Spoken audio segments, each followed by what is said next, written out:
नमस्कार, आप देख रहे हैं डीडी न्यूज। आपके साथ मैं हूं गौरव श्रीवास्तव। तो चलिए बुलेटिन की शुरुआत करते हैं और सबसे पहले नजर डालते हैं इस वक्त की हेडलाइंस पर।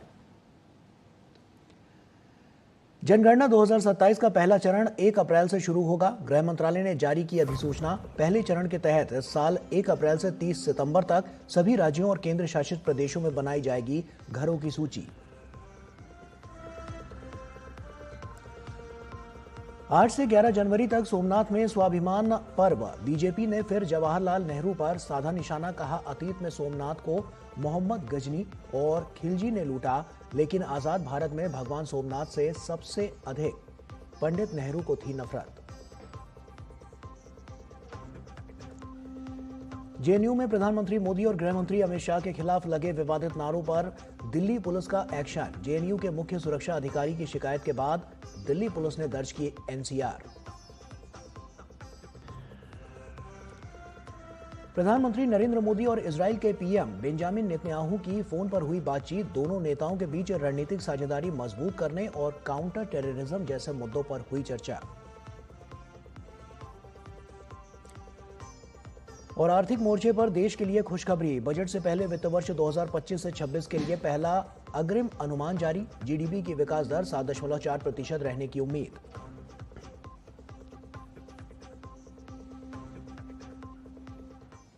और आइए अब बुलेटिन की शुरुआत करते हैं। जनगणना 2027 का पहला चरण सभी राज्यों और केंद्र शासित प्रदेशों में घरों की सूची बनाने के अभियान के साथ इस वर्ष 1 अप्रैल से 30 सितंबर के बीच होगा।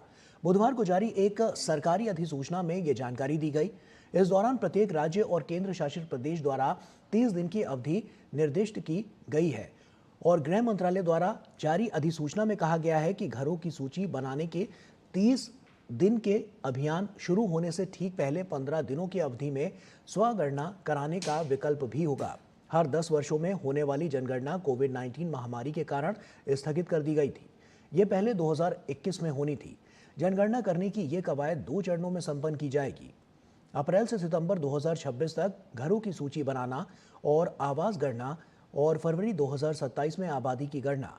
भारत के महापंजीयक और जनगणना आयुक्त मृत्युंजय कुमार नारायण द्वारा जारी एक अधिसूचना के अनुसार भारत की जनगणना 2027 के तहत घरों की सूची बनाने का कार्य 1 अप्रैल 2026 से 30 सितंबर 2026 के बीच सभी राज्यों और केंद्र शासित प्रदेशों में प्रत्येक राज्य और केंद्र शासित प्रदेश द्वारा निर्दिष्ट 30 दिनों की अवधि के दौरान किया जाएगा।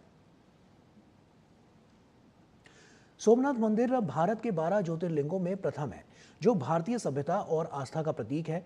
भारतीय आस्था के इस प्रतीक को विदेशी आक्रांताओं द्वारा कई बार तोड़ा गया, लेकिन आज भी सोमनाथ मंदिर अपनी भव्यता के साथ मौजूद है। सोमनाथ मंदिर पर पहले हमले के 1000 साल पूरे होने के मौके पर सोमनाथ स्वाभिमान पर्व मनाया जा रहा है, जिसको लेकर विशेष तैयारियां भी चल रही हैं। और इस बीच भाजपा ने आज़ादी के बाद सोमनाथ मंदिर के महत्व को कम करने के लिए जवाहरलाल नेहरू पर फिर से हमला बोला है। बीजेपी ने कहा है कि आजाद भारत में सबसे ज्यादा नकारात्मक रवैया पंडित नेहरू का था।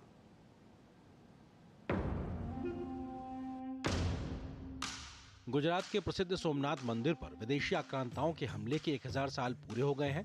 उसके बाद मंदिर के पुनरुद्धार को लेकर सोमनाथ मंदिर में सोमनाथ स्वाभिमान पर्व मनाया जा रहा है।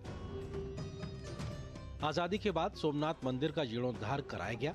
हालांकि सोमनाथ मंदिर को लेकर देश के पहले प्रधानमंत्री रहे जवाहरलाल नेहरू का जो रुख था, उस पर बीजेपी ने बड़ा हमला किया है। बीजेपी प्रवक्ता सुधांशु त्रिवेदी ने कहा कि आजाद भारत में सोमनाथ मंदिर के प्रति सबसे अधिक नकारात्मक रवैया खुद पंडित नेहरू का था।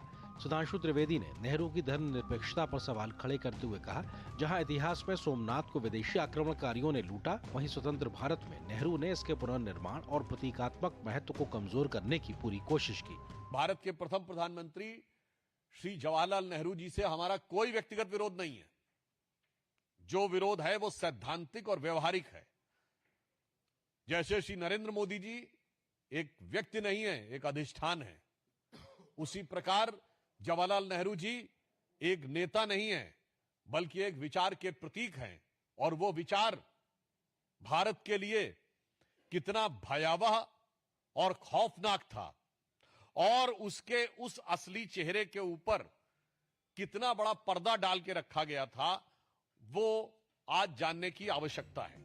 सुधांशु त्रिवेदी ने ऐतिहासिक तथ्यों को सामने रखते हुए आरोप लगाया कि पंडित नेहरू ने 21 अप्रैल 1951 को पाकिस्तान के तत्कालीन प्रधानमंत्री लियाकत अली खान को एक पत्र लिखा था, जिसमें उन्होंने सोमनाथ मंदिर से जुड़ी ऐतिहासिक कथाओं को पूरी तरह झूठा बताया और सोमनाथ मंदिर के पुनर्निर्माण से इनकार करते हुए पाकिस्तान को आश्वस्त करने की कोशिश की और भारत की सभ्यतागत स्मृतियों के बचाव के बजाय बाहरी तुष्टिकरण को प्राथमिकता दी। सुधांशु त्रिवेदी ने कहा कि पंडित नेहरू सोमनाथ मंदिर के पुनर्निर्माण के पक्ष में नहीं थे।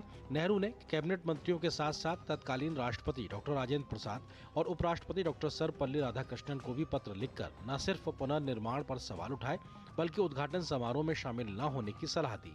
बीजेपी नेता ने कहा कि पंडित नेहरू और कांग्रेस के भारतीय विरासत और आस्था के विरोध के बाद भी भारत सोमनाथ के गौरव प्राप्ति के 1000 साल का पर्व मना रहा है।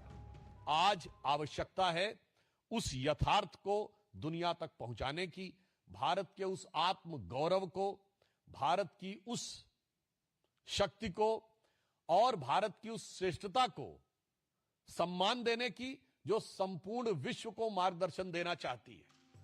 इससे पहले प्रधानमंत्री नरेंद्र मोदी ने भी सोमनाथ मंदिर के विध्वंस और पुनरुत्थान की गाथा को स्मरण करते हुए एक लेख लिखा था, जिसमें उन्होंने लिखा कि वर्ष 1026 में आज से ठीक 1000 साल पहले सोमनाथ मंदिर पर पहला भीषण आक्रमण हुआ था।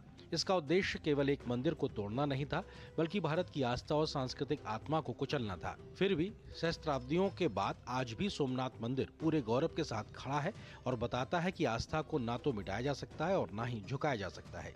साल 1026 के बाद समय समय पर इस मंदिर को उसके पूरे वैभव के साथ पुनः निर्मित करने के प्रयास जारी रहे। मंदिर का वर्तमान स्वरूप 1951 में आकार ले सका। संयोग से 2026 का यही वर्ष सोमनाथ मंदिर के पुनर्निर्माण के 75 वर्ष पूरे होने का भी है। 11 मई 1951 को इस मंदिर का पुनर्निर्माण संपन्न हुआ था। तत्कालीन राष्ट्रपति डॉक्टर राजेंद्र प्रसाद की उपस्थिति में हुआ वो समारोह ऐतिहासिक था, जब मंदिर के द्वार दर्शनों के लिए खोल दिए गए। सोमनाथ मंदिर के गौरवपूर्ण 1000 साल के उपलक्ष्य में होने वाले सोमनाथ स्वाभिमान पर्व को लेकर सोमनाथ में विशेष तैयारियां चल रही हैं। सोमनाथ स्वाभिमान पर्व 8, 9 और 10 जनवरी 2026 अटूट आस्था के श्रद्धा के 1000 वर्ष होने जा रहा है। तब माननीय मोदी साहब के एक विजन के साथ, दृष्टिकोण के साथ ये पर्व की उजवणी सोमनाथ महादेव के सानिध्य में हो रही है। इसमें 72 घंटों का अखंड ओंकार, ड्रोन शो और म्यूजिकल इवेंट भी किए जाएंगे, जिसमें बड़ी संख्या में लोग शामिल होंगे। राजेश राज, मेघना देव के साथ ब्यूरो रिपोर्ट, डीटी न्यूज। और दिल्ली में बीती रात अतिक्रमण हटाने के नाम पर मस्जिद तोड़ने की अफवाह फैलाई गई। उसके बाद बड़ा बवाल हुआ। उपद्रवियों ने पुलिस पर पथराव किया तो एमसीडी की कार्रवाई में भी बाधा डाली। दिल्ली पुलिस की तत्परता के बाद हालात अब पूरी तरह से काबू में है, लेकिन कई वीडियो सामने आने के बाद अफवाह फैलाने वालों की पहचान की जा रही है और कई लोगों को पुलिस ने गिरफ्तार भी किया है। इस बीच इस पूरे मामले पर सियासत भी गर्मा गई है और विपक्षी दलों ने इस कार्रवाई पर सवाल खड़े किए हैं। तो सरकार ने स्पष्ट किया है कि दिल्ली हाईकोर्ट के आदेश के तहत ये कार्रवाई की गई है। अतिक्रमण हटाने पहुंची पुलिस, पत्थरों से हुआ स्वागत। तुर्कमान गेट बना रणक्षेत्र। दिल वालों की दिल्ली इस समय पत्थरबाजी के लिए चर्चा में है। ये वीडियो देखिए। मिलिट्री भी लगी हुई है। ये मीडिया वाले आए। इस वीडियो को देखिए और यकीन करिए कि ये सब देश की राजधानी में हो रहा है। हाईकोर्ट के निर्देश पर जब पुलिस तुर्कमान गेट स्थित फैज़े इलाही मस्जिद के पास अवैध निर्माण ढहाने पहुंची तो देखते ही देखते भीड़ जमा हो गई और अचानक पत्थरबाजी शुरू हो गई, जिसमें कई पुलिसकर्मी घायल हो गए। देखते ही देखते हालात बेकाबू हो गए। रात के अंधेरे में हुई इस कार्रवाई ने पूरे इलाके को पुलिस छावनी में बदल दिया।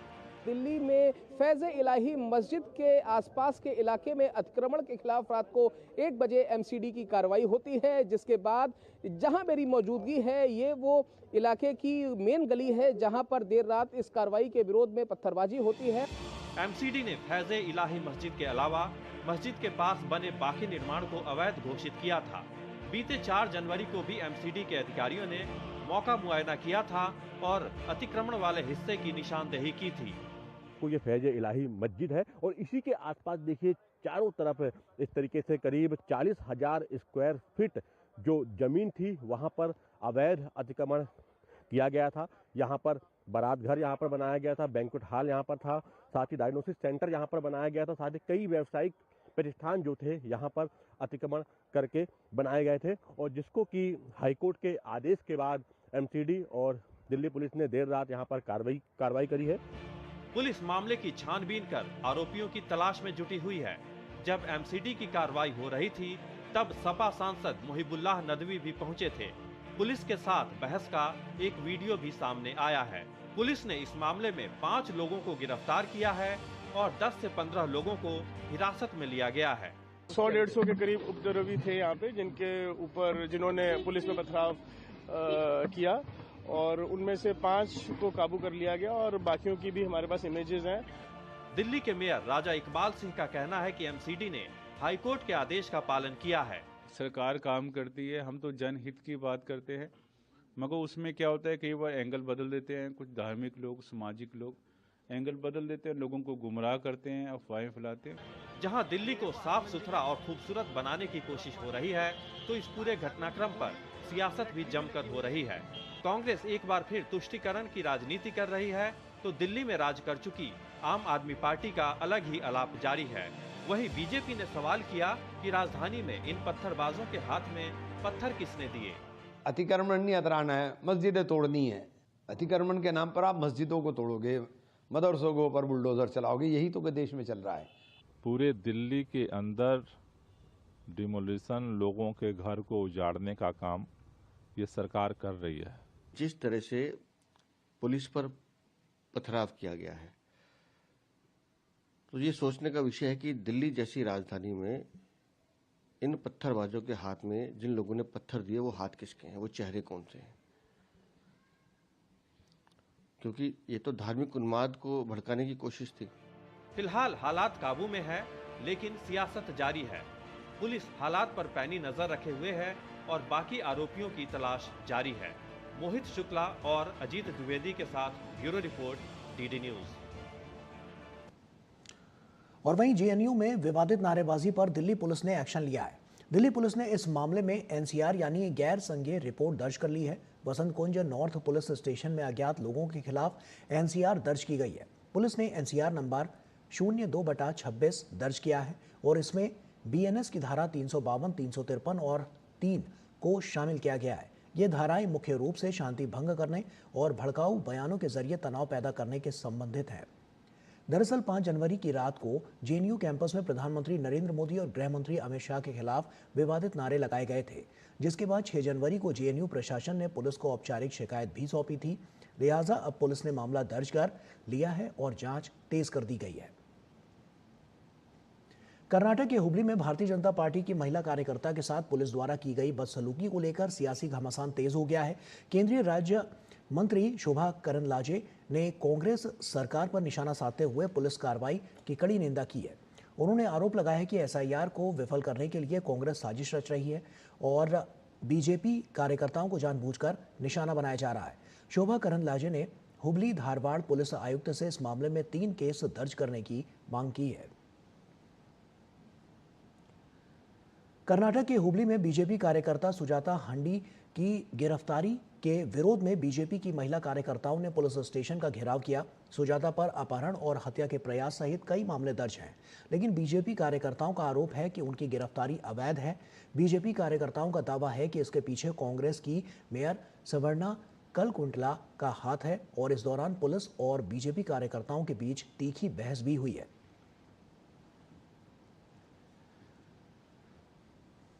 पश्चिम बंगाल में अपर प्राइमरी शिक्षक भर्ती के लंबे इंतजार में जूझ रहे उम्मीदवार आज नबान अभियान के तहत सड़क पर उतर आए हैं। साल 2014 में अधिसूचना जारी होने के बाद 2015 में अपर प्राइमरी शिक्षक भर्ती के लिए परीक्षा आयोजित की गई थी।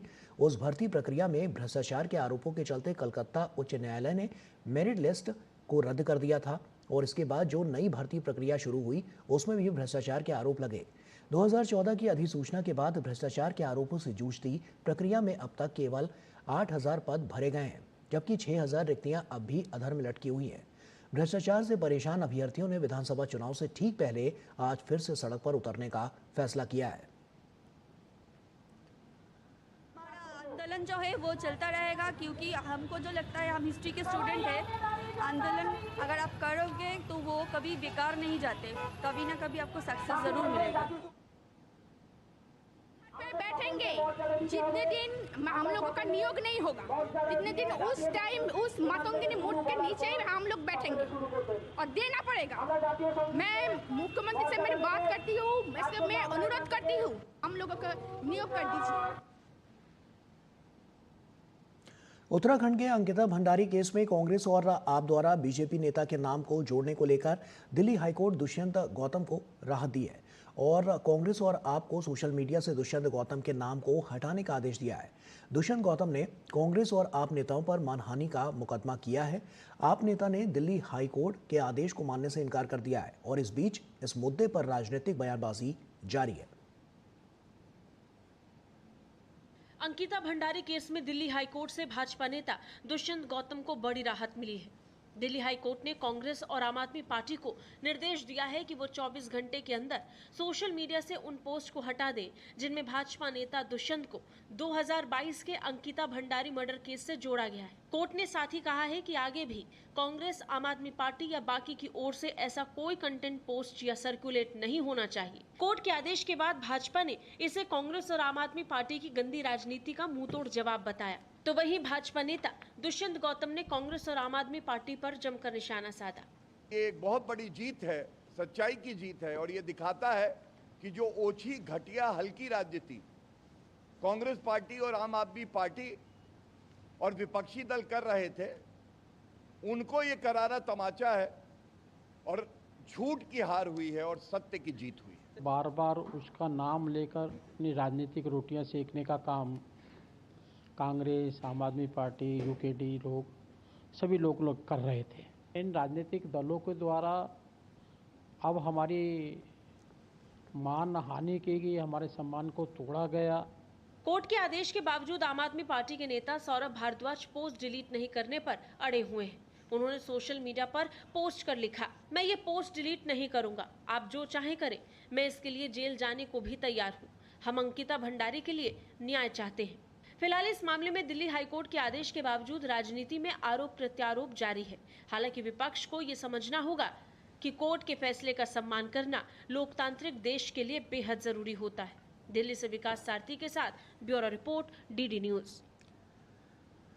प्रवर्तन निदेशालय ने महादेव ऑनलाइन बुक और skyexchange.com से जुड़े अवैध सट्टेबाजी मामले में 91.82 करोड़ रुपए की चल अचल संपत्तियां अटैच की हैं। ये कार्रवाई PMLA 2002 के तहत रायपुर जोनल ऑफिस द्वारा की गई। ईडी के अनुसार परफेक्ट प्लान इन्वेस्टमेंट LLC और एक्सिम जनरल ट्रेडिंग GZCO के बैंक खातों में मौजूद 74.28 करोड़ रुपए और गगन गुप्ता और उनके परिजनों से जुड़ी 17.5 करोड़ रुपए की संपत्तियां अटैच की गई हैं। एजेंसी का कहना है कि अवैध बेटिंग ऐप्स के जरिए अर्जित धन को बेनामी खातों, हवाला और क्रिप्टो ट्रांजैक्शंस के जरिए घुमाकर वैध निवेश दिखाया गया। अब तक इस केस में 2600 करोड़ रुपए से अधिक की संपत्तियां जब्त, फ्रीज, अटैच हो चुकी हैं और 13 लोगों को गिरफ्तार किया गया है। तमिलनाडु में आगामी विधानसभा चुनाव से पहले राज्य की सियासत में उठापटक तेज हो गई है। पूर्व केंद्रीय मंत्री अंबुमणि दास की पार्टी PMK अब NDA में शामिल हो गई है और बीजेपी की अगुवाई वाले NDA के तहत अब तमिलनाडु में AIADMK के अलावा PMK भी शामिल हो गई है। NDA के बढ़ते कुनबे को लेकर सत्ताधारी DMK की परेशानियां बढ़ती जा रही हैं और चुनाव से पहले राज्य के नए सियासी समीकरणों से तमिलनाडु में अब नए राजनीतिक गुणागणित की अटकलें तेज हो गई हैं। तमिलनाडु में चुनावी हलचल तेज। PMK ने NDA से मिलाया हाथ। NDA में जुड़ सकते हैं और कई दल। तमिलनाडु विधानसभा चुनाव के नजदीक आते ही राजनीतिक गलियारों में हलचल तेज हो गई है। PMK ने NDA के साथ गठबंधन की घोषणा कर दी है। इस घोषणा के बाद से सत्ता में बैठी DMK की बेचैनी बढ़ चुकी है। AIADMK के महासचिव एड्डपादी पलानीस्वामी ने बुधवार को आगामी तमिलनाडु विधानसभा चुनाव से पहले पट्टाली मक्कल कच्ची यानी PMK को राष्ट्रीय जनतांत्रिक गठबंधन में यानी NDA में शामिल करने की घोषणा कर दी है। चेन्नई में पीएम के प्रमुख अंबुमणि रामदास के साथ प्रेस वार्ता को संबोधित करते हुए पलानीस्वामी ने कहा कि उनकी पार्टी पहले से ही भारतीय जनता पार्टी के साथ गठबंधन में है और आगे और पार्टियों को भी अपने गठबंधन में शामिल किया जा सकता है।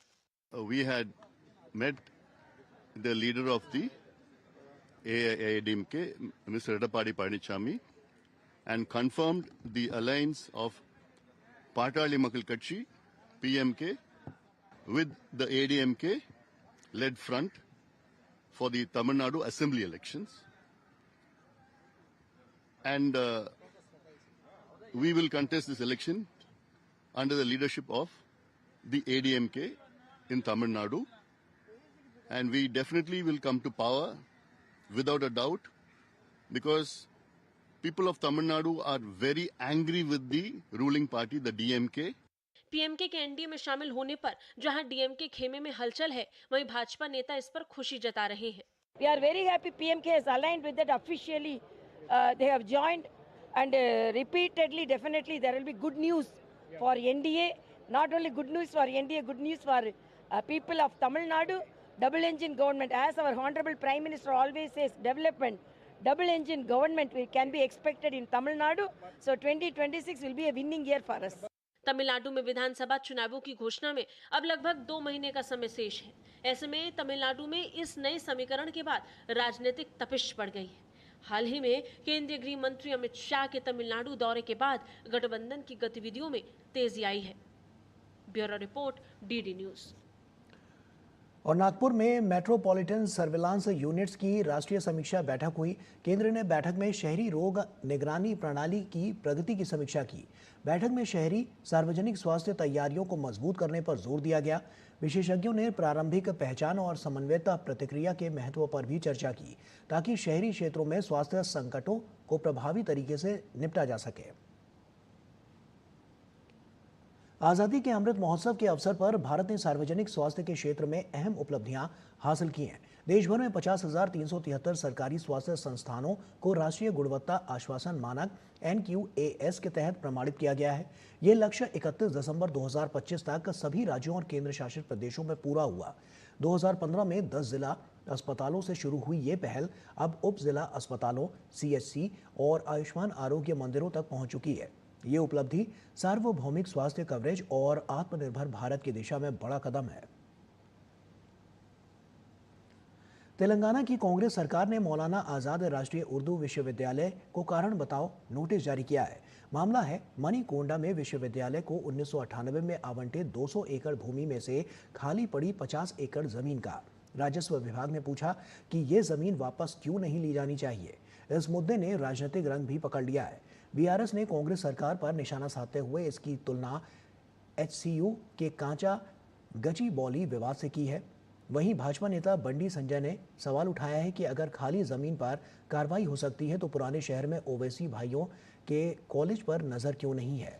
यूनिवर्सिटी के छात्र भी अब मोर्चा खोलने की तैयारी में है। इस विवाद का असर राजनीति और शिक्षा दोनों पर देखा जाएगा। नई दिल्ली में उपराष्ट्रपति CP राधाकृष्णन ने प्रसिद्ध लेखक और इतिहासकार प्रोफेसर हिंडोल सेन गुप्ता की पुस्तक का सिंग, डांस एंड लीड का विमोचन किया। इस मौके पर केंद्रीय जल शक्ति मंत्री गजेंद्र सिंह शेखावत और ग्लोबल हरे कृष्णा अभियान के अध्यक्ष मधु पंडित दास भी मौजूद रहे।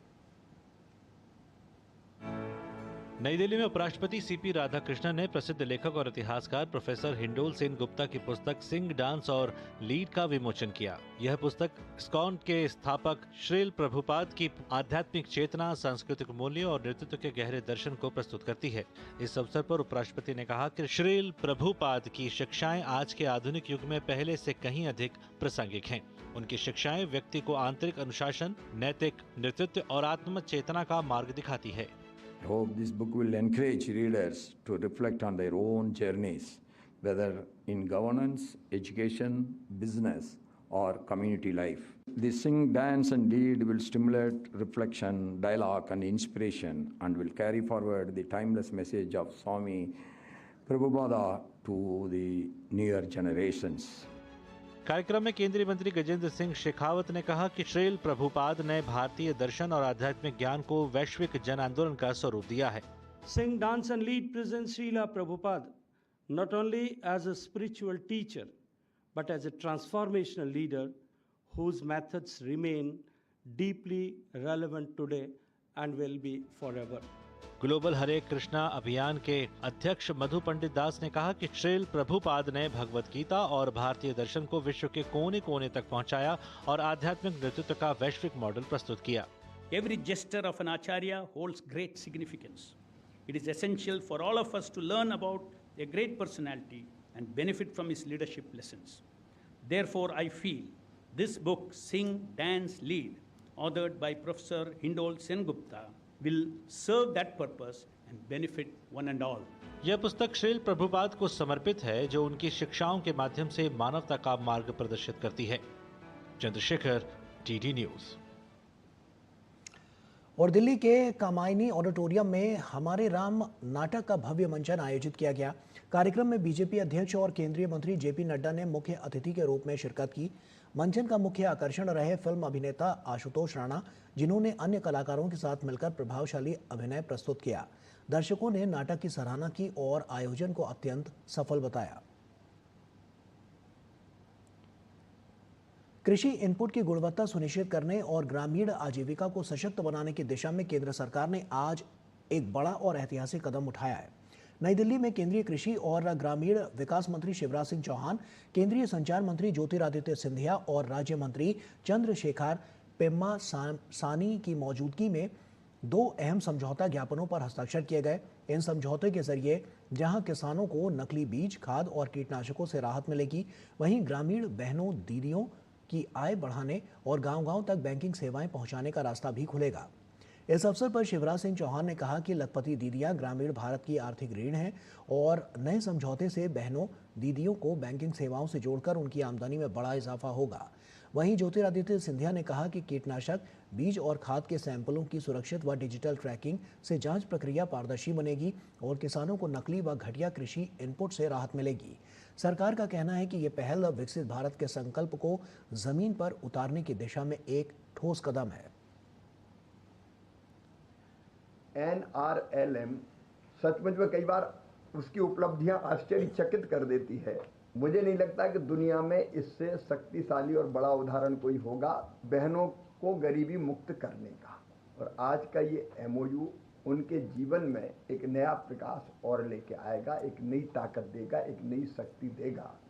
क्योंकि वैसे भी वीसी सखी के रूप में उन्हें कई बैंकों के काम को दीदियों तक पहुंचाने का पहले से ही सफलतापूर्वक कामों को अंजाम दिया है और औपचारिक रूप से अब इससे वित्तीय सेवाओं का निश्चित तौर पर बहुत विस्तार होगा और ग्रामीण उत्पादों के लिए लॉजिस्टिक्स हो या विपणन सहयोग, ये दोनों मिलेंगे। हमारे डाक विभाग के MOU के आधार पर एक QR कोड लगेगा हर सैंपल पर, डिजिटल ट्रैकिंग होगी हर सैंपल पर, और इतना तक कि कुछ सैंपलों के प्रेजर्वेशन के लिए वहाँ एक टेम्परेचर डिग्री भी लगाई जाएगी उनको मॉनिटर करने के लिए, और 48 से 72 घंटों के अंतर्गत ही वो सैंपल टेस्टिंग लैब्स में पहुँचेगी, जिसके आधार पर समय सीमा पर उनकी टेस्टिंग हो पाए और किसानों की उर्वरक जो इस्तेमाल किया जाता है या खाद जो इस्तेमाल किया जाता है, उस नकली खाद से उन्हें पूर्ण रूप से सावधान और उनको हम लोग बचा पाए। और केंद्रीय मंत्री नितिन गडकरी ने उत्तराखंड को बड़ी सौगात दी है। सोशल मीडिया प्लेटफॉर्म पर जानकारी साझा करते हुए गडकरी ने लिखा कि उत्तराखंड के पौड़ी जिले में राष्ट्रीय राजमार्ग 534 के दुगड्डा से गुमखाल सेक्शन को पेव्ड शोल्डर के साथ 2 लेन में करने के लिए 392.52 करोड़ रुपए की लागत के साथ स्वीकृति दी गई है। साथ ही उन्होंने बताया कि इस परियोजना का मकसद उत्तराखंड और उत्तर प्रदेश दोनों राज्यों के बीच कनेक्टिविटी को बेहतर बनाना है। ये प्रोजेक्ट लैंसडाउन कंटोनमेंट एरिया तक बेहतर पहुंच प्रदान करेगा। साथ ही ये प्रोजेक्ट हाईवे कोटद्वार, लैंसडाउन, पौड़ी और श्रीनगर को जोड़ता है। इसीलिए ये चारधाम यात्रा के साथ साथ रक्षा आवाजाही के लिए एक वैकल्पिक मार्ग के रूप में भी बहुत महत्वपूर्ण है। प्रधानमंत्री नरेंद्र मोदी ने सत्ता में आने के बाद लंबित परियोजनाओं के काम में तेजी लाने और उन्हें जल्द से जल्द पूरा करने के लिए प्रगति नाम से एक पहल की शुरुआत की। इसका मकसद था प्रोजेक्ट्स में देरी की वजहों का पता लगाकर उसका समाधान निकालना। इस पहल की 50 बैठकें हो चुकी हैं और 85 लाख करोड़ की 3300 से ज्यादा परियोजनाओं को जल्द पूरा किया गया है। प्रगति की ये पहल कैसे कमाल कर रही है, इसी पर हम एक सीरीज चला रहे हैं जिसका नाम है प्रगति एट 50, विकास को गति।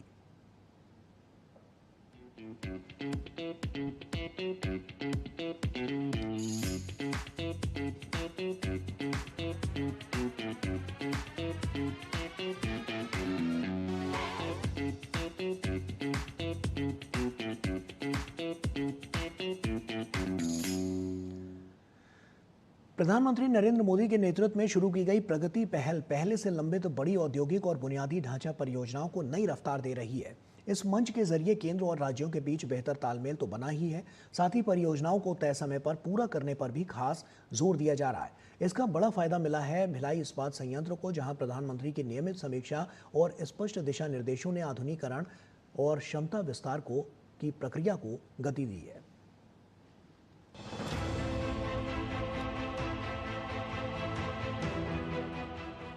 प्रधानमंत्री नरेंद्र मोदी के नेतृत्व में शुरू की गई Pragati proactive governance and timely implementation पहल ने देश की बड़ी औद्योगिक और बुनियादी ढांचागत परियोजनाओं को नई गति दी है।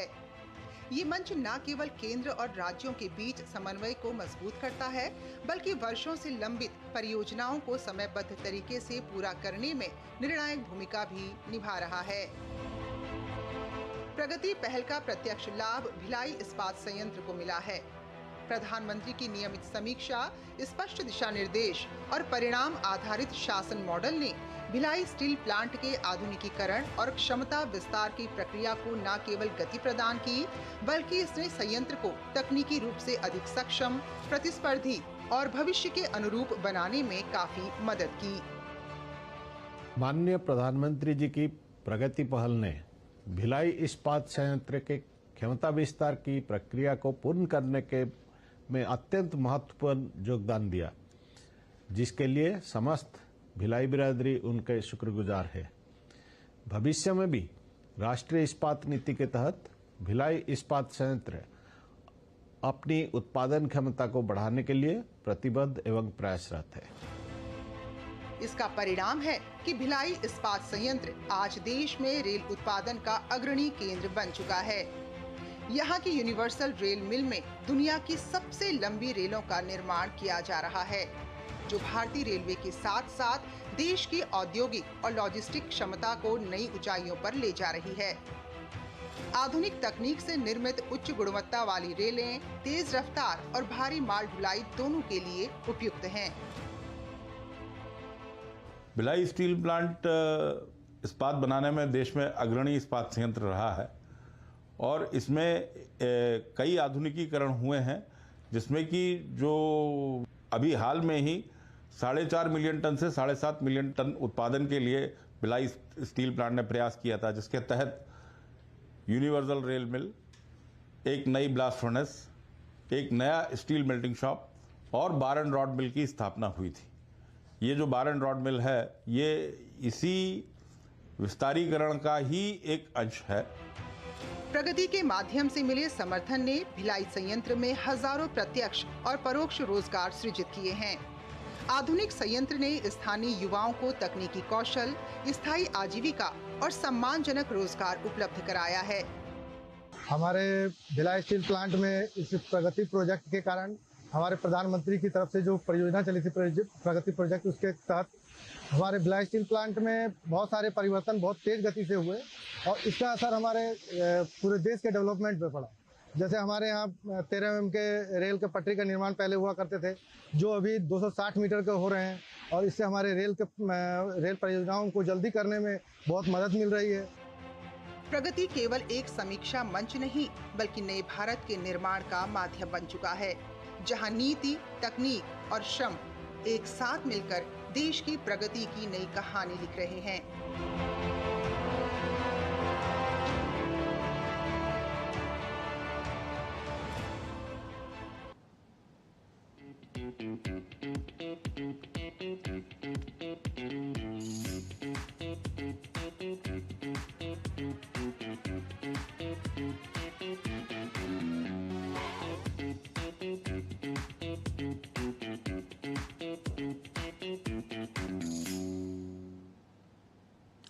और सरकार ने वित्त वर्ष 2026 के लिए भारतीय अर्थव्यवस्था में 7.4% वृद्धि का अनुमान जताया है, जो कि पिछले साल की वृद्धि दर 6.5% के मुकाबले ज्यादा है।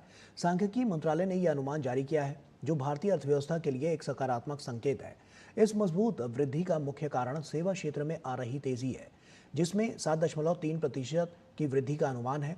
वित्तीय, अचल संपत्ति और सार्वजनिक प्रशासन जैसे क्षेत्रों में 9.9% की वृद्धि हो सकती है। वहीं व्यापार, होटल, परिवहन और संचार सेवाओं में भी 7.5% की वृद्धि का अनुमान है। इसके अलावा विनिर्माण और निर्माण क्षेत्रों में 7.0% की वृद्धि का अनुमान जताया गया है। कृषि क्षेत्र में 3.1% और बिजली, गैस, जल आपूर्ति में 2.1% की वृद्धि हो सकती है। इस वर्ष नॉमिनल जीडीपी में 8% की वृद्धि का अनुमान जताया गया है। इसके अलावा निजी अंतिम उपभोग व्यय में भी 7% की बढ़ोतरी हो सकती है। सरकार का मानना है कि इस वित्तीय वर्ष में भारत की अर्थव्यवस्था मजबूत रुझान के साथ आगे बढ़ेगी।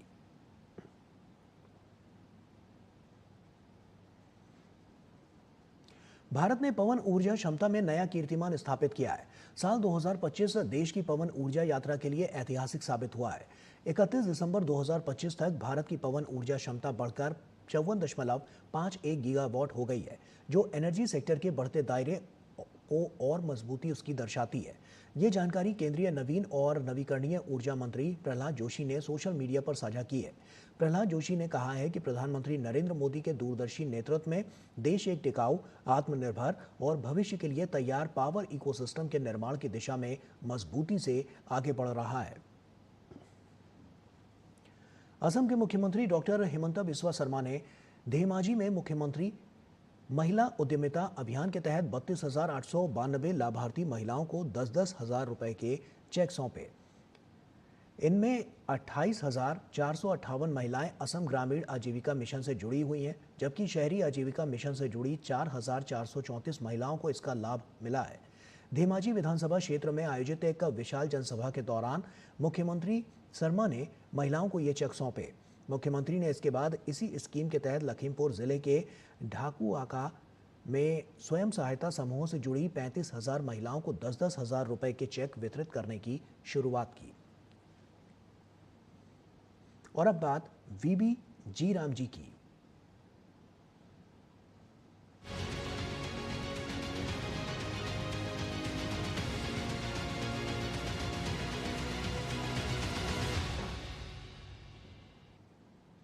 पंजाब में भारतीय जनता पार्टी की ओर से आज वीबी जी राम जी कानून पर जागरूकता अभियान की शुरुआत की गई। इस अभियान को फाजिलिका के गांव ख्योवाली ढाब से शुरू किया गया और इस मौके पर कार्यक्रम को संबोधित करते हुए पंजाब भाजपा अध्यक्ष सुनील जाखड़ ने वीबी जी राम जी कानून को लेकर लोगों को किसी के बहकावे में न आने की अपील की। उन्होंने कहा कि महात्मा गांधी हमेशा कहते थे कि देश गांवों में बसता है और भगवान भी गांवों में बसते हैं। इसी सोच को आगे बढ़ाते हुए भाजपा ये नया स्वरूप लेकर आई है, जिसका उद्देश्य गांवों को मजबूत करना और गरीबों को वास्तविक लाभ देना है।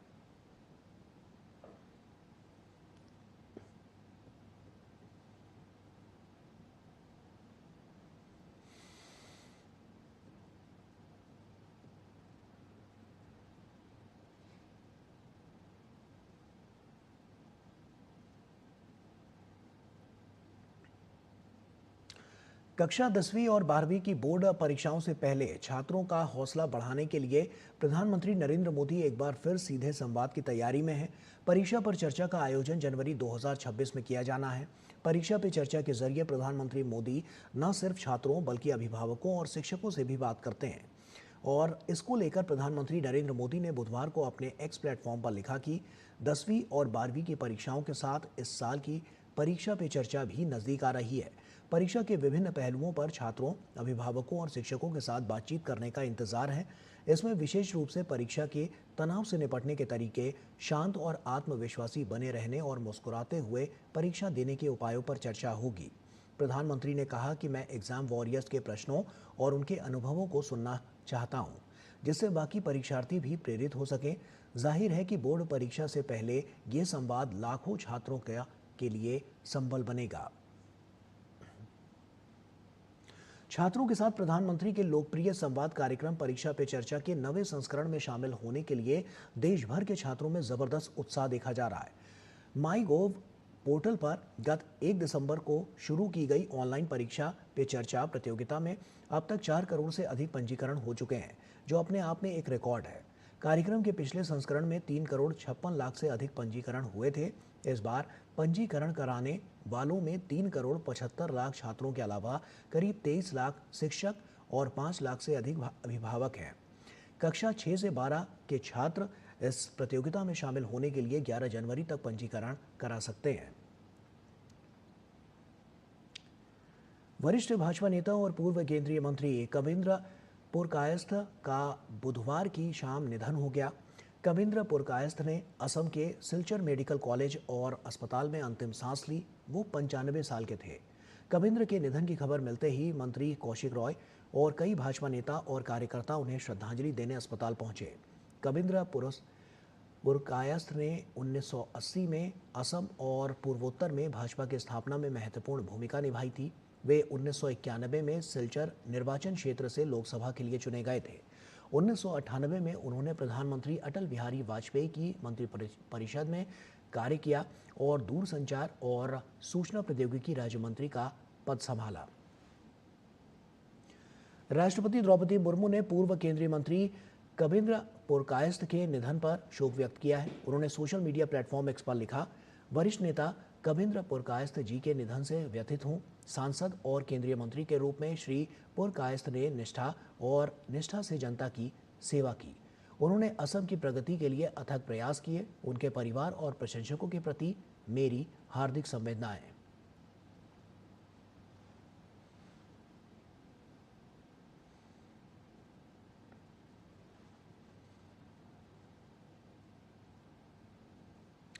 प्रधानमंत्री नरेंद्र मोदी ने पूर्व सांसद और केंद्रीय मंत्री कविंद्र पुरकायस्थ के निधन पर दुख व्यक्त किया है।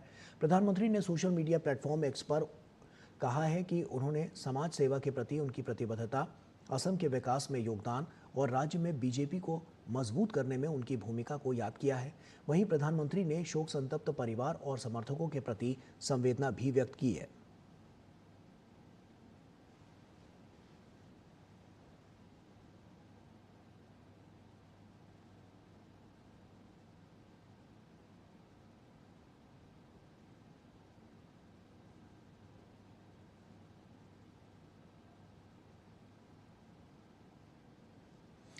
भारत की रिफॉर्म एक्सप्रेस 2025 में प्रधानमंत्री मोदी ने व्यापक आर्थिक और सुशासन सुधारों को लेकर नारा दिया था, जिसका उद्देश्य विकास यात्रा को गति देना है। पीएम मोदी ने इसी रिफॉर्म एक्सप्रेस को लेकर सोशल मीडिया पर जानकारी साझा की है। पीएम ने कहा है कि भारत की रिफॉर्म एक्सप्रेस लगातार रफ्तार पकड़ रही है। ये एनडीए सरकार के व्यापक निवेश और डिमांड आधारित नीतियों से संभव हो रहा है। चाहे इंफ्रास्ट्रक्चर हो, मैन्युफैक्चरिंग इंसेंटिव हो, डिजिटल पब्लिक गुड्स हो या ईज ऑफ डूइंग बिजनेस, हम एक समृद्ध भारत के अपने सपने को साकार करने के लिए काम कर रहे हैं। प्रधानमंत्री नरेंद्र मोदी और इजराइल के पीएम बेंजामिन नेतन्याहू के बीच फोन पर बातचीत हुई। पीएम मोदी ने इस बात की जानकारी सोशल मीडिया प्लेटफॉर्म एक्स के जरिए दी। पीएम मोदी ने एक्स पर लिखा, अपने दोस्त प्रधानमंत्री बेंजामिन नेतन्याहू से बात करके खुशी हुई और उन्हें और इजराइल के लोगों को नए साल की शुभकामनाएं दी। हमने आने वाले साल में भारत इजराइल रणनीतिक साझेदारी को और मजबूत करने के तरीकों पर चर्चा की। हमने क्षेत्रीय स्थिति पर भी विचारों का आदान प्रदान किया और आतंकवाद से ज्यादा मजबूती से लड़ने के अपने साझा संकल्प को दोहराया।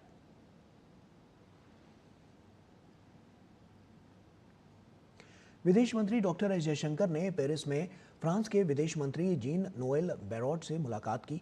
विदेश मंत्री जयशंकर ने इस बातचीत को सकारात्मक और व्यापक बताया।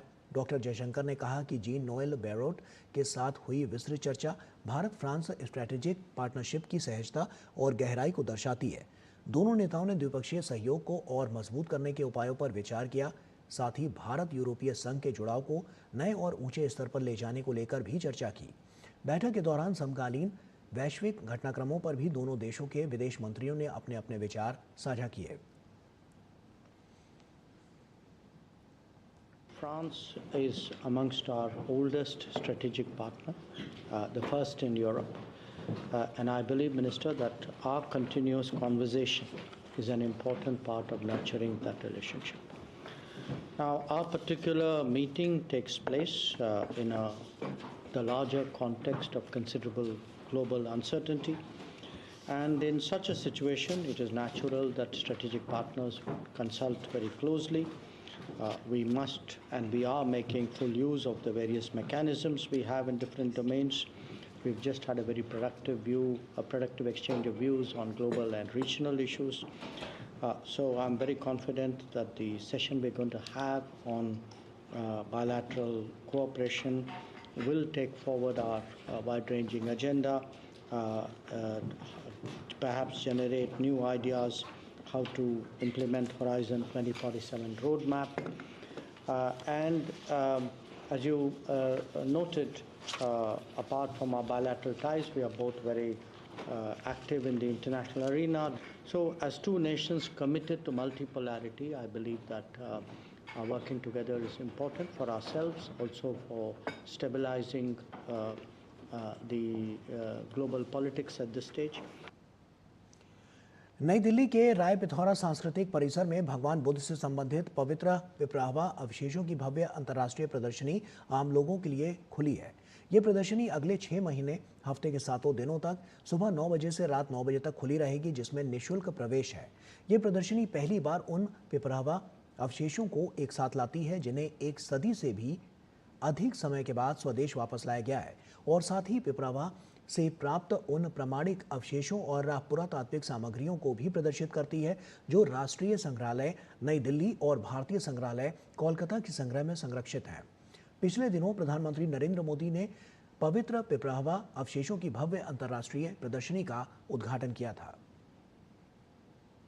दिल्ली के राय पिथौरा कल्चरल सेंटर में यहाँ पर जो है भगवान बुद्ध से जुड़े रेलिक्स जो हैं उनको यहाँ पर स्थापित किया गया है, और ये रेलिक्स जो है करीब 127 साल बाद जो है उनको रिकवर किया गया है, और यहाँ पर देख सकते हैं आप किस तरीके के रेलिक्स जो हैं वो यहाँ पर स्थापित किए गए हैं। इसके साथ ही भगवान बुद्ध की जो अस्थि अवशेष हैं वो भी यहाँ पर स्थापित किए गए हैं। साथ ही उनसे जुड़ी जो दूसरी चीज़ें हैं, भगवान बुद्ध से जुड़े तमाम जो जेम्स रेलिक्स जो कि पिपरावा जो जगह है वहाँ से प्राप्त हुए थे, और इसको जो है कई जगहों पर ये विवादित हो गया था। ये कुछ इसका अंश विदेश में ले जाया गया था, लेकिन वहाँ से सरकार ने इसको रिकवर किया है, वहाँ से वापस इसकी घर वापसी कराई गई है, और इसको लाकर यहाँ पर राय पिथौरा में इसको इस्टेब्लिश किया गया है। ये पूरी दीर्घा यहाँ पर बनाई गई है, आप देख सकते हैं, जहाँ पर कि तमाम तरह के जो रेलिक्स हैं, भगवान बुद्ध से जुड़ी हुई जो रेलिक्स हैं वो यहाँ पर स्थापित किए गए हैं। उनको यहाँ पर जो जेम्स हैं उनको यहाँ पर पूरी तरीके से स्थापित किया गया है। उनके बारे में तमाम जानकारियाँ भी जो है वो भी इसको यहाँ पर प्रदर्शित की गई है। कपिलवस्तु जो कि पिपरावा के नाम से जाना जाता है, वहाँ पर इसको खुदाई के माध्यम से ये संदूक जो आप देख रहे हैं सामने, इस पत्थर के संदूक में ये तमाम जो रेलिक्स हैं वो उसमें बंद थे, उसको वहाँ से रिकवर किया गया, और उसी को यहाँ पर पूरे ये एग्जीबिशन के माध्यम से, जो कि डिजिटल एग्जीबिशन है, पूरी तरीके से दिखाया गया है किस तरीके से खुदाई की गई, किस तरीके से कलश मिले, संदूक मिली, और उसमें से जो है ये रेलिक्स जो है उनको रिकवर किया गया, और उनको अब यहाँ पर जो कि राय पिथौरा कल्चरल सेंटर है दिल्ली में, वहाँ पर स्थापित किया गया है, जिससे कि आम लोग जो हैं भगवान बुद्ध के इन पवित्र अवशेषों के दर्शन कर सकें, इनको आत्मसात कर सकें, और भगवान बुद्ध के बारे में और जानकारी और उनका जो जीवन दर्शन है उसको आत्मसात कर सकें, उसके लिए यहाँ पर स्थापित किया गया है। अभी 6 महीने 7 दिन लगातार ये पूरा जो है ये ओपन रहेगा, और यहाँ पर जो है लोग आ सकते हैं और भगवान बुद्ध से जुड़ी ये जो अमूल धरोहर है, स्मृतियाँ हैं, उसको वो देख सकते हैं, उनके बारे में अपनी जानकारी बढ़ा सकते हैं, समझ सकते हैं, और उसको आत्मसात कर सकते हैं। तो यहाँ पर ये जो दुर्लभ रेलिक्स हैं उनको यहाँ पर प्रदर्शित किया गया है। कैमरामैन कुमार दत्ता के साथ अजीत द्विवेदी, डीडी न्यूज़, दिल्ली। और प्रधानमंत्री नरेंद्र मोदी के नेतृत्व में आयोजित परीक्षा पे चर्चा 2026 ने अपना ही विश्व रिकॉर्ड तोड़ दिया है। केंद्रीय मंत्री धर्मेंद्र प्रधान ने अपने एक्स हैंडल पर इसकी जानकारी देते हुए लिखा कि इस वर्ष परीक्षा पे चर्चा में अब तक 4 करोड़ से ज़्यादा छात्रों ने ऑनलाइन पंजीकरण किया, जो पिछले साल के 3 करोड़ 56 लाख रजिस्ट्रेशन के गिनीज वर्ल्ड रिकॉर्ड को पार कर गया है। धर्मेंद्र प्रधान ने कहा है कि परीक्षा पे चर्चा केवल एक वार्षिक संवाद नहीं रह गया है, बल्कि ये पूरे देश में युवाओं के लिए तनाव मुक्त परीक्षा का माहौल बनाने का एक देशव्यापी मुहिम बन गई है। परीक्षा के मौसम के नज़दीक आने के साथ ही छात्रों को पीएम मोदी के मास्टर क्लास के जरिए परीक्षा का तनाव कम करने और मानसिक तैयारी मजबूत करने का अवसर मिलता है। उन्होंने सभी एग्जाम वॉरियर्स को इस साल के परीक्षा पे चर्चा में भाग लेने के लिए आमंत्रित किया। बांग्लादेश आज एक खतरनाक मोड़ पर खड़ा है, जहां राजनीति, धार्मिक कट्टरता और भीड़ की हिंसा एक साथ मिलकर इंसानियत को कुचल रही है। सत्ता की खींचतान के बीच अल्पसंख्यक समुदाय, खासकर हिंदू, डर और मौत के साए में जीने को मजबूर है। हत्याएं, आगजनी और लूट की घटनाओं ने कानून व्यवस्था पर भी गंभीर सवाल खड़े कर दिए हैं। क्या चुनाव से पहले अल्पसंख्यकों को डराने की साजिश चल रही है और क्या यहाँ का कानून ऐसे ही खामोश रहेगा? आइए देखते हैं इस पर ये खास रिपोर्ट। धार्मिक कट्टरता और भीड़ मानसिकता का खतरनाक मिलन बांग्लादेश को निगलने के लिए बेताब है। सत्ता पर कब्जे की उठापटक के बीच बढ़ती हिंसा, ध्वस्त होती कानून व्यवस्था चीख कर इसका संकेत दे रहे हैं। लेकिन अंतरिम सरकार पूरी स्थिति को सियासी नफा नुकसान के पल्ले में रखकर आंखें मूंदे हुए है। नतीजा ये हुआ कि एक युवा नेता उस्मान हादी की हत्या से शुरू हुआ हिंसा का नया दौर अल्पसंख्यक विरोधी लहर में तब्दील हो गया। हादी की हत्या का ठीकरा भारत पर फोड़ने की कोशिश के चलते भावना भड़काई गई। तब से कई हिंदुओं की सरेआम बेरहमी से हत्या की जा चुकी है। मंगलवार को नावगांव जिले में नहर में कूदने से 25 साल के हिंदू युवक की मौत हो गई। मृतक की पहचान भंडारपुर गांव निवासी मिथुन सरकार के तौर पर हुई है। स्थानीय लोगों ने मिथुन पर चोरी का आरोप लगाते हुए पीछा किया। बचने की कोशिश में वो पास की नहर में कूद गए और लापता हो गए। बाद में पुलिस ने नहर से मिथुन का शव बरामद किया। हालांकि पुलिस ने अब तक स्पष्ट नहीं किया है कि मिथुन चोरी में शामिल थे या नहीं।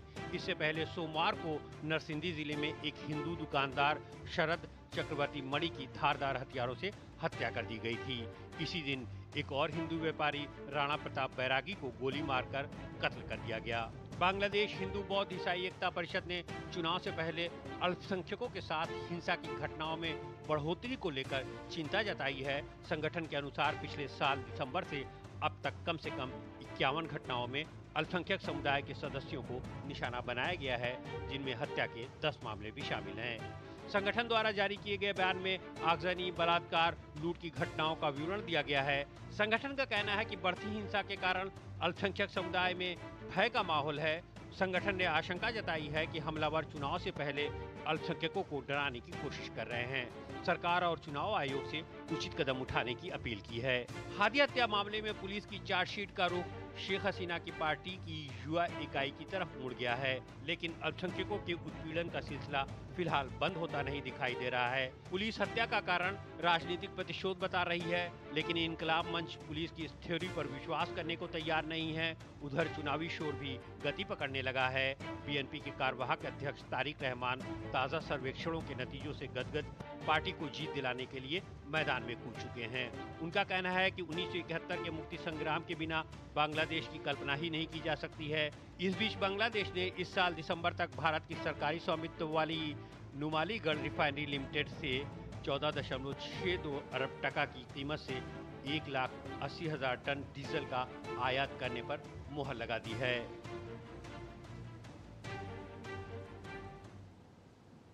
और एशियाई खेलों के स्वर्ण पदक विजेता भारतीय धावक जिनसन जॉनसन ने संन्यास ले लिया है। संन्यास की घोषणा करते हुए जॉनसन ने कहा है कि 15 वर्षों के करियर के बाद अब कुछ नया करने का समय आ गया है। केरल के 34 वर्षीय एथलीट जिनसन ने अक्टूबर 2023 में हांगझोउ एशियाई खेलों में 1500 मीटर में कांस्य पदक जीतने के बाद से किसी प्रतियोगिता में हिस्सा नहीं लिया।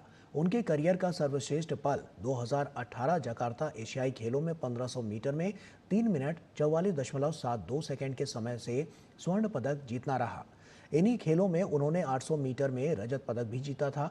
जॉनसन ने 2018 में गुवाहाटी में राष्ट्रीय अंतर्राज्यीय चैंपियनशिप के दौरान 1 मिनट 45.65 सेकंड का समय निकालकर महान एथलीट श्रीराम सिंह का 42 साल पुराना पुरुषों का 800 मीटर राष्ट्रीय रिकॉर्ड तोड़ा था। हालांकि ये रिकॉर्ड 2025 में मोहम्मद अफसल ने तोड़ दिया। जॉनसन ने अपने कोच, साथी खिलाड़ियों, सरकार और भारतीय एथलेटिक्स महासंघ को मार्गदर्शन और सहयोग के लिए धन्यवाद दिया। खेलो इंडिया बीच गेम्स में पेंचक सिलाट में महिला खिलाड़ियों का दमदार प्रदर्शन देखने को मिला। हमारे सहयोगी सुशील कुमार के साथ बातचीत के दौरान विजेता खिलाड़ियों ने अपनी जीत की खुशी जाहिर की। खिलाड़ियों का मानना है कि यह खेल न सिर्फ खेल के लिहाज से बल्कि सेल्फ डिफेंस के लिहाज से भी काफ़ी अहम है। तो आप इस खास बातचीत को देखिए और हमें और हमारी पूरी टीम को दीजिए इजाज़त। नमस्कार। खेलो इंडिया बीच गेम्स 2026 में पेंचक सिलाट के खेल ने हर किसी को अपनी ओर आकर्षित किया। इस वक्त मेरे साथ वुमेन्स कैटेगरी की विजेता खिलाड़ी मेरे साथ मौजूद हैं। इनसे बात करेंगे और इनके अनुभव जानने की कोशिश करेंगे। आपने गोल्ड मेडल हासिल किया है। हमने देखा कि जब आप लोग खेल रहे थे तो दर्शकों का पूरा समर्थन मिल रहा था।